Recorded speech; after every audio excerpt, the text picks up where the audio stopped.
Alléluia. Amen. Je lis la parole de Dieu. Deutéronome chapitre 12, verset 28. Garde et écoute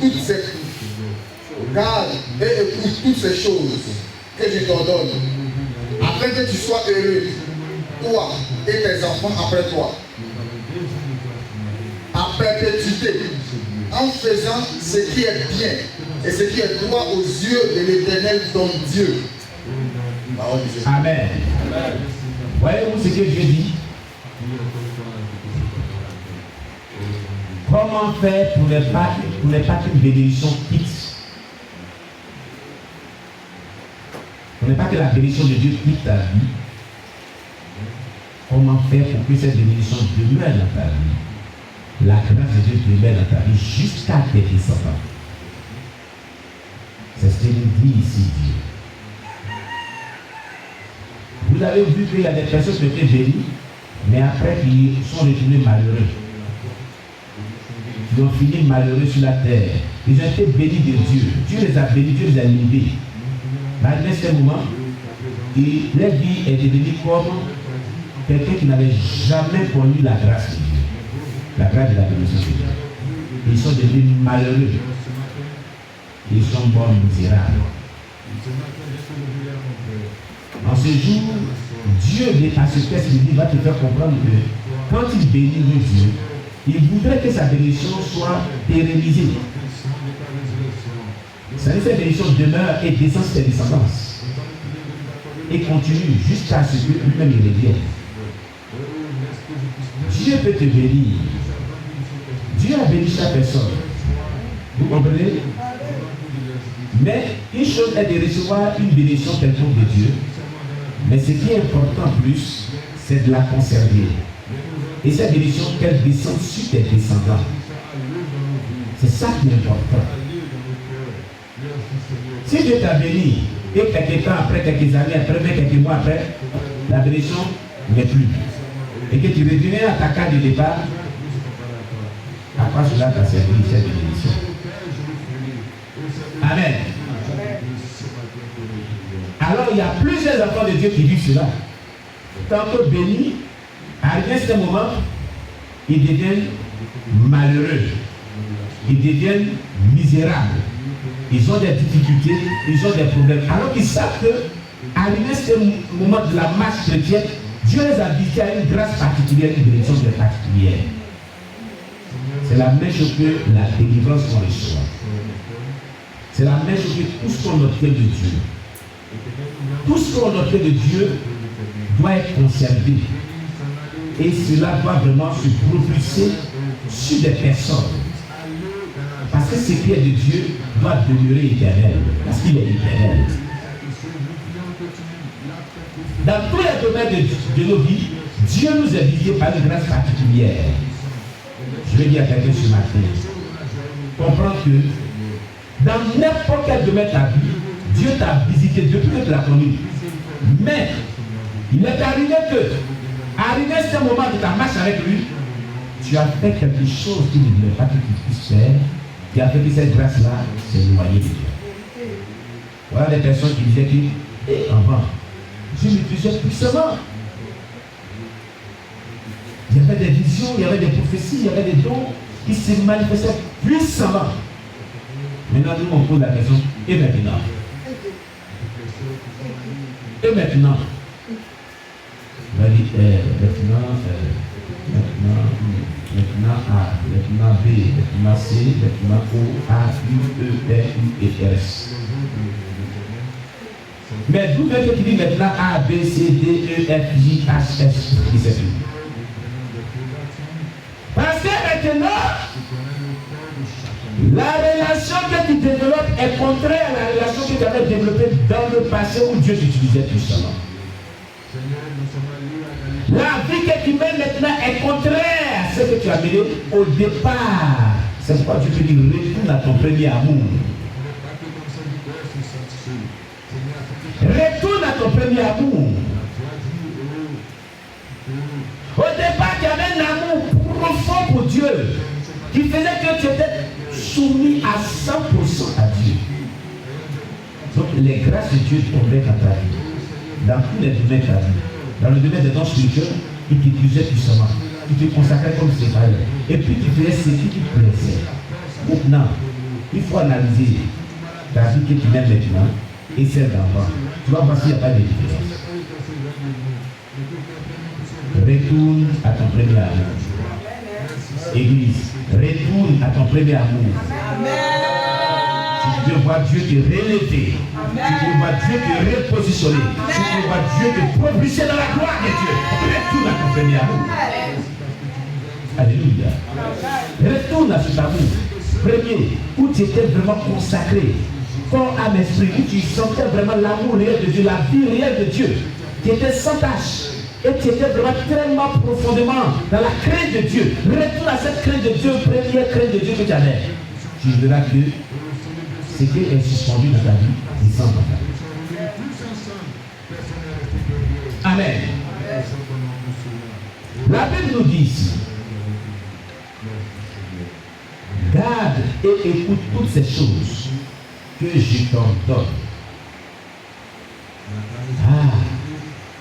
Israël devait garder et écouter tout ce que Dieu lui avait ordonné. Comprenez cela?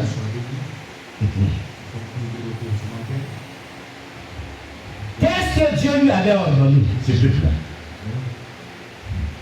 Ce message s'adresse à ce peuple, non seulement, mais s'adresse aussi à toi et à moi.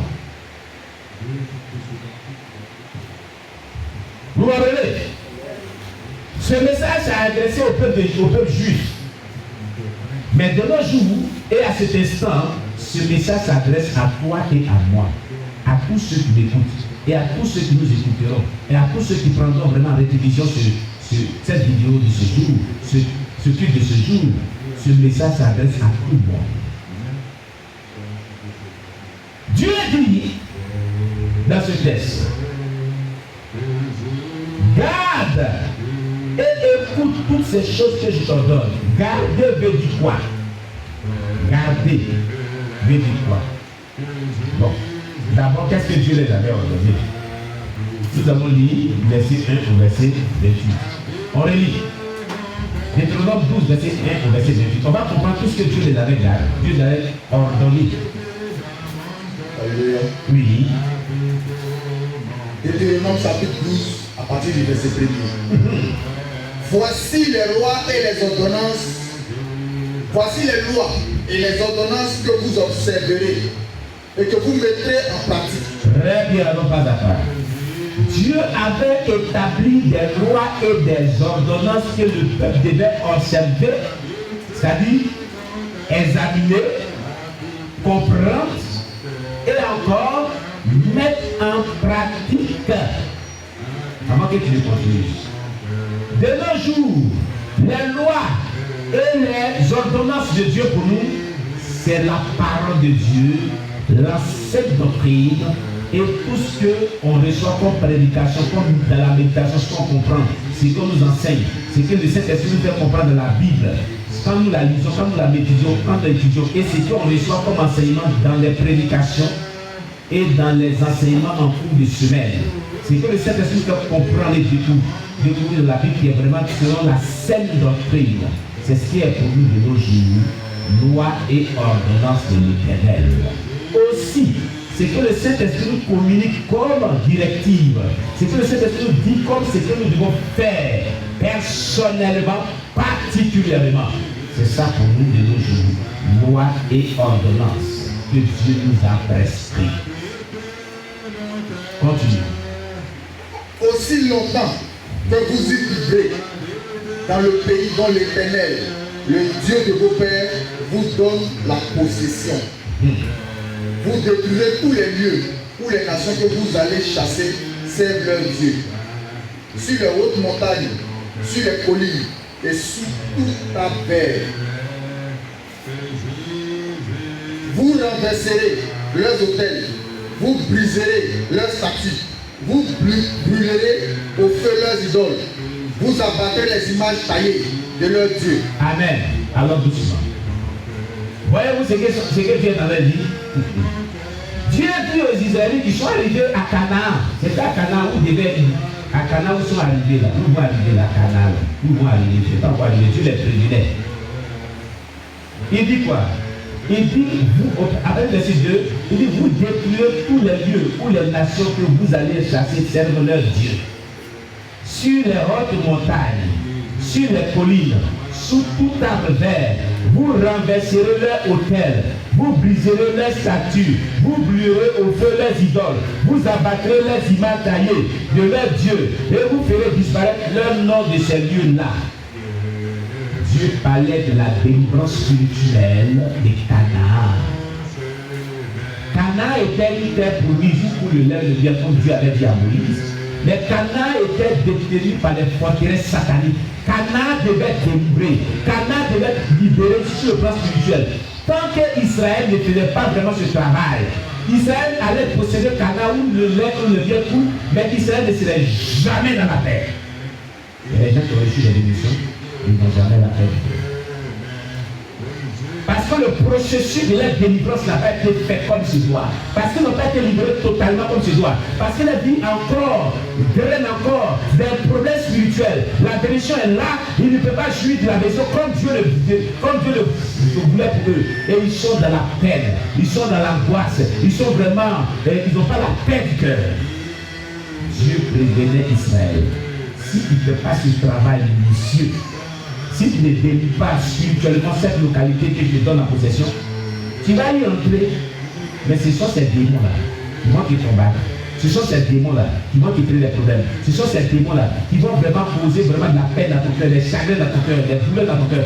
Tant que votre délivrance n'est pas parfaite, tant que votre spirituel n'est pas libéré, vous pouvez recevoir de Dieu la grâce de Dieu, mais vous allez souffrir. Vous allez avoir des blessures du cœur, vous serez tourmentés, vous serez persécutés, vous n'aurez jamais la paix du cœur. C'est pourquoi la délivrance y va avec la bénédiction que Dieu donne. Sans délivrance réelle, il ne peut pas avoir de paisibilité dans la grâce de Dieu, dans la bénédiction de Dieu, dans l'élévation de Dieu. Écoute Église, sans délivrance totale et véritable, tu n'obtiendras pas la paix totale dans la grâce que Dieu te fait. Amen.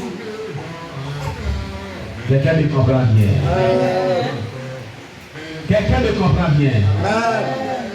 Tu peux te marier à une femme. Tu peux te marier à un homme. Si avant votre mariage, il n'y a pas eu de processus de délivrance, attention, les enfants qui vont être de vous vont créer des problèmes. Parce qu'il y a les liens héréditaires. Vous comprenez cela? Vous-même dans votre foyer, vous aurez de nombreux problèmes parce que l'arrière-plan spirituel de ta vie et de la vie de madame, si cela n'est pas vraiment libre, il y aura vraiment des entités spirituelles qui vont influencer votre foyer, influencer votre couple, influencer votre vie conjugale, influencer votre petite famille que vous allez fonder. Attention, je dis bien attention. Attention. Le combat doit être fait proprement, véritablement, comme il se doit. Dieu est en train de prévenir les Juifs. C'est vrai. Je vous donne cette terre promise de Canaan. Mais voilà ce que vous devez faire. Voilà ce que vous devez faire. Voilà ce que vous devez faire. Voilà ce que vous devez faire. Voilà ce que vous devez faire. Bien d'abord, avant de rentrer là-bas. Quand vous rentrez là-bas, voilà ce travail que vous devez faire. Quand vous ne réussissez pas ce travail, vous aurez des problèmes. Vous aurez des problèmes. Vous aurez des problèmes. Ah! Aujourd'hui, des personnes ont des problèmes à des points finis. Mais ça peut finir. Parce qu'avec Dieu, Dieu n'est jamais en retard. Quelqu'un dit Dieu n'est jamais en retard. Dieu n'est jamais en retard. Avec lui, tout est possible. Satan, démon, c'est vrai que tu attaques ma vie. Mais mon Dieu n'est jamais en retard. Mon Jésus n'est jamais en retard. Il est délivré de ta puissance. Et je triompherai de toi. Mais tu n'amèneras à jamais. Au nom de Jésus. Au nom de Jésus. Alléluia. Si tu es content, acclame le Seigneur Jésus. Alléluia. On continue. Verset 4. Vous n'agirez pas ainsi à l'égard de l'Éternel votre Dieu. Mais vous le chercherez à sa demeure, et vous irez au lieu que l'Éternel, votre Dieu, choisira parmi toutes vos tribus pour y placer son nom. C'est là que vous présenterez vos holocaustes, vos sacrifices, vos dîmes, vos prémices, vos offrandes en accomplissement d'un vœu, vos offrandes volontaires et les premiers-nés de votre gros et de votre menu bétail. C'est là que vous mangerez devant l'Éternel, votre Dieu, et que vous et vos familles vous ferez servir à votre choix tous les biens par lesquels l'Éternel, votre Dieu, vous aura béni. Amen. Continue. Vous n'agirez donc pas comme nous le faisons maintenant ici, où chacun fait ce qui lui semble bon. Très bien, allons doucement. Ce peuple-là faisait ce qui lui semblait être bon. Ce peuple-là vivait dans le désordre. Ce peuple-là n'écoutait pas les voix de Dieu au moment où Dieu les parlait. Il dit, vous ne faites pas comme ce qui se passe ici maintenant. Maintenant, où chacun fait ce qui lui semble bon. Ah, Jésus. Il y a des personnes qui vivent une chrétienne qui font ce qui les semble bon. Ils ne marchent pas selon les instructions de Dieu. Ils ne marchent pas selon la parole de Dieu. Ils vivent une vie comme bon les semble. On ne vit pas une vie comme bon nous semble dans le Seigneur. La Bible dit que quelqu'un est en Christ, il est une nouvelle créature. Les choses anciennes sont passées. Voici toutes choses sont devenues nouvelles. C'est pour ne pas faire les choses païennes, ne pas avoir l'attitude païenne, le caractère païen, les mauvais comportements, qu'on a laissé la vie chrétienne pour se convertir de la vie païenne à la vie chrétienne. La conversion veut dire le passage d'un point A à un point B, qui quitte la vie païenne, qui vient à la vie chrétienne, c'est pour ne pas vivre comme bon te semble. Pourquoi tu vis comme bon te semble encore? Pourquoi? Pourquoi est-ce que tu vis comme bon te semble encore? Toi qui as quitté la vie païenne et tu viens de la vie chrétienne. Tu viens de la vie chrétienne avec ce qui n'est pas bon. Tu transportes la vie chrétienne de caractère qui n'est pas bon. Tu transportes la vie chrétienne, tout ce qui n'est pas bon, que tu as connu dans la vie païenne.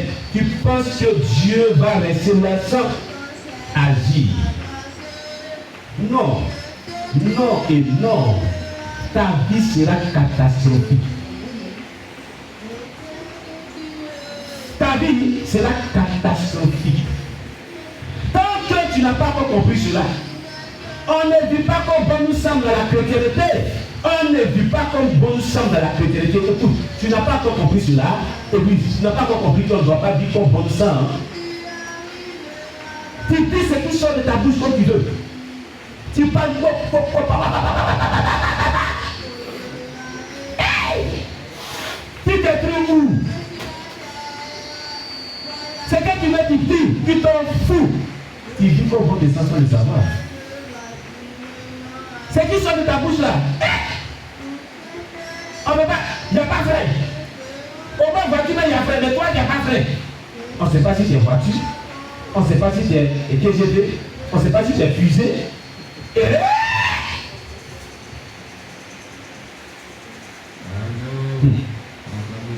on ne vit pas comme ça, oh chrétien. Ati.